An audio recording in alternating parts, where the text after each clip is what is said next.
Good morning બધાને। આજે હતી અમારી નિશાળમાં રજા એટલે અમે ઉઠી ગયા 8 વાગે ઉઠીને અમે કરી દીધું બ્રશ કરીને નાસ્તો કરીને અમે તો થઈ ગયા ટણાટણ તૈયાર થઈ ગયા એટલે અમે કરી દીધું પાણીને ગરમ કરવા માટે મેલી દીધું। પછી તો આપણે લઈ લીધી બ્લેક ઘોડાની ચાવી લેતા પહેલાં અમે કરી દીધું બ્લેક ઘોડાને ચાલુ કરીને બ્લેક ઘોડાની થોડી કરી દીધી સફાઈ।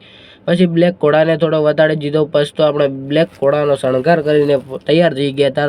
ત્યાર તો ભાઈને જવાનું હતું નિશાળે એટલે આપણે મેળવા જવાનું હતું એટલે પછી તો આપણે બ્લેક ઘોડાને કાઢી દીધો બહાર કાઢતા પહેલાં ભાઈ તો આવી ગયો તો ભાઈ કે હવે જવા જેવડો તાર હું આવી ગયો એટલે પછી તો આપણે ખસકાયા રોડ ઉપર આવીને ભાઈને મેલીને પછી આપણે આવી ગયા ઘરે આવીને પછી આપણે સુઈ ગયા। 5 વાગે ઉડ્યા 5 વાગે ભાઈને જવાનો હતો લેવા એટલે ભાઈને નિહાળથી લઈને આવી ગયા। પછી તો પપ્પા લઈને આવી ગયા તો કોઈ ગાડી ભરીને ઘાસચારાને ઉતારીને પછી તો આપણે ગાયો ભેંસોને દૂધ કાઢીને મેળી દીધું હતું।